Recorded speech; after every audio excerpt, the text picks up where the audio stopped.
Física quântica. O paradoxo dos gêmeos. A física quântica é diferente.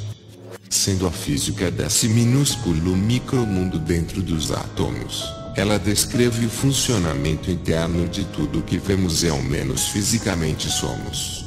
Todo o mundo da matéria, incluindo nossos próprios corpos, é feito de átomos e seus componentes ainda menores, e as leis que governam esses pequenos pedacinhos de realidade básica transbordam para a nossa vida diária. Num dos famosos paradoxos da física, o paradoxo de Einstein, Podolsky e Rosen EPR, ele demonstrou, de uma vez por todas, que a presumida existência das influências não locais levava a uma contradição. O teor do paradoxo de EPR pode ser compreendido se imaginarmos o destino de um hipotético par de gêmeos idênticos, nascidos em Londres, mas separados desde o nascimento. Um deles continua morando em Londres. O outro foi viver na Califórnia. Ao longo dos anos não há contato entre os gêmeos. Na verdade, um ignora a existência do outro. O bom senso dirá que os gêmeos vêm levando vidas completamente distintas. Mas, apesar de sua separação e da ausência de comunicação entre eles, um psicólogo que vem estudando a vida dos gêmeos observou uma impressionante correlação em seus estilos de vida. Ambos adotaram o apelido de Badger.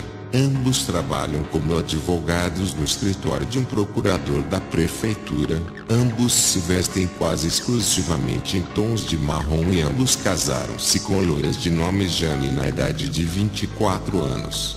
Como se explica tudo isso? O físico quântico não teria nenhuma dificuldade em acreditar na correlação das vidas dos gêmeos. Ele diria que suas equações sempre previram isto e que todas as ligações entre eles são satisfatoriamente explicadas pelo fato de suas existências individuais serem aspectos de um todo maior. Mas Einstein achava que isto não bastava. Em sua teoria das variáveis escondidas, que sugeriu como alternativa que devia haver algum fator. Na realidade, o paradoxo de EPR diz respeito a um experimento mental proposto por Einstein, Podolsky e Rosen, no qual um físico tentaria medir posição e momento linear de dois prótons que se projetam em direções opostas partindo de uma fonte comum. David Bohm revisou isto mais tarde, sugerindo que o físico medisse o spin de dois prótons, e sua sugestão tornou-se a base para experimentos de real correlação, realizados na década de 70, com fótons ou partículas de luz comum, talvez o material genético comum, que predeterminava a similaridade de suas vidas. A controvérsia foi enfim resolvida por um físico chamado John Bell, que sugeriu uma experiência conhecida como Teorema de Bell. Para obedecer ao Teorema de Bell, que determina que se interfira com um dos elementos do par para ver o que acontece com o outro, teríamos de escolher um momento e dar um bom empurrão no gêmeo que mora em Londres, fazendo cair da escada e quebrar a perna. Ninguém pode sustentar que a herança genética explicaria o fato de um outro gêmeo sofrer uma queda similar na Califórnia.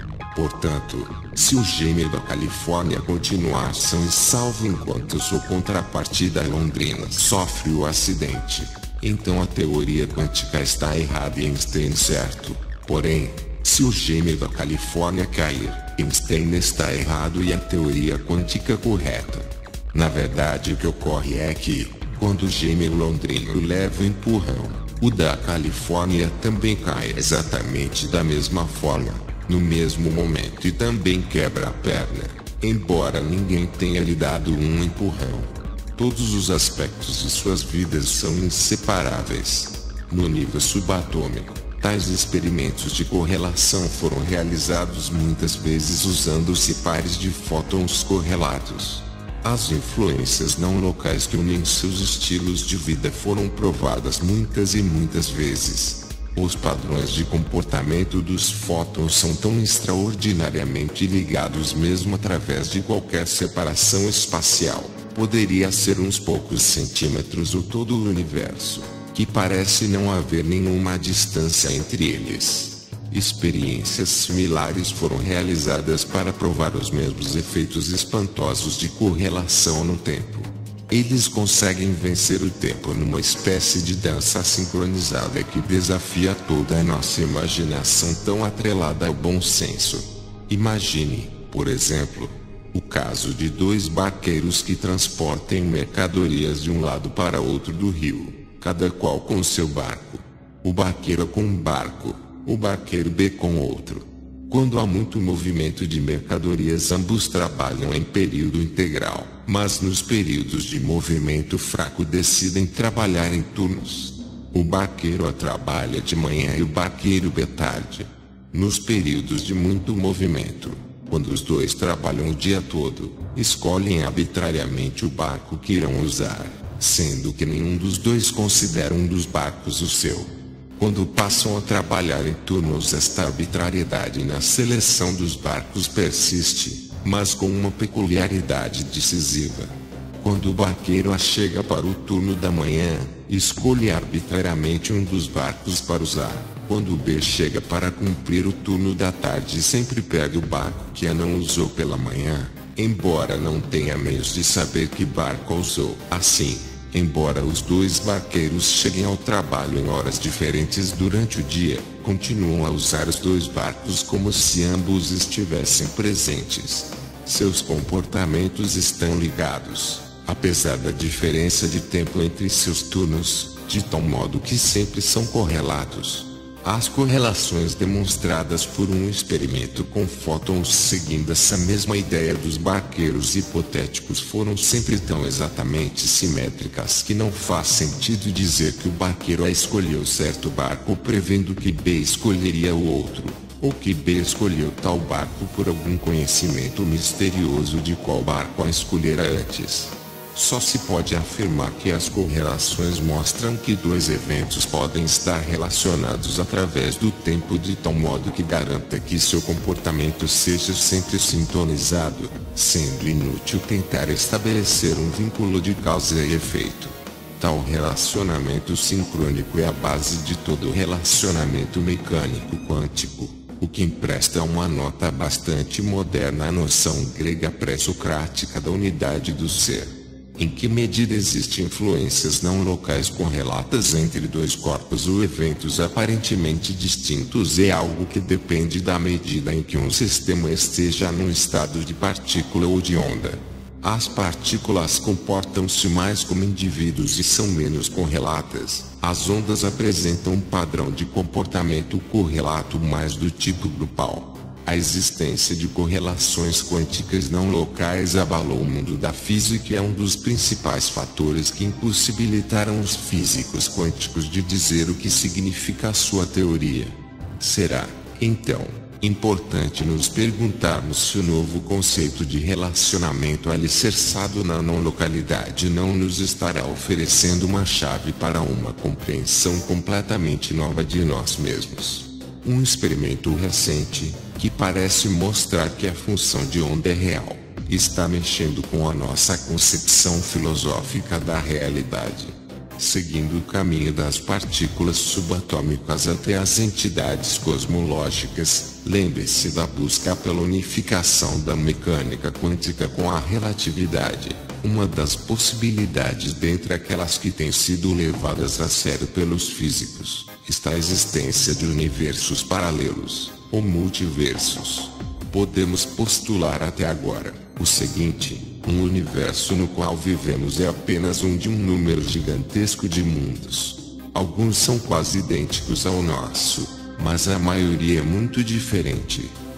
Todos esses mundos são igualmente reais, existindo continuamente ao longo do tempo, e todos possuem propriedades definidas com precisão. Todos os fenômenos quânticos emergem a partir de uma força universal de repulsão entre os mundos próximos, ou seja, semelhantes, o que tende a torná-los mais desiguais. A teoria quântica poderia então ser entendida como o limite contínuo de uma teoria mecânica vigorando em um número enorme, mas finito, de mundos clássicos, e os efeitos quânticos decorreriam exclusivamente de uma interação universal entre esses mundos. sem referência a qualquer função de onda. O que os físicos chamam de mundo é um universo inteiro, com propriedades bem definidas, determinadas pela configuração clássica das suas partículas e campos. Isso, claro, compromete o conceito tradicional de universo como compreendendo tudo. Essa questão aparentemente semântica começa a então a ganhar significado prático para manter o universo como um todo. A equipe chama seus universos individuais de mundos. Em nossa abordagem, cada mundo evolui de forma determinística. As probabilidades surgem devido à ignorância a respeito de qual mundo um determinado observador ocupa, e argumentamos que, no limite de um número infinito de mundos, a função de onda pode ser recuperada como um objeto secundário a partir do movimento desses mundos. Que a humanidade possa viver na luz com a luz e para a luz, que assim seja. Texto extraído do blog iLux Invencível. Adaptado e editado para esta apresentação por inspiração da Federação Galáctica Viajante das Estrelas. Ao blog Luz Invencível, a Federação Galáctica, meu eterno amor e gratidão. Com amor pela humanidade e por todas as manifestações de vida. Imagens reeditadas por Sergio Carvalho. Produzido e adaptado por Sergio Carvalho. Sergio Carvalho 48 @hotmail.com Viajante das Estrelas.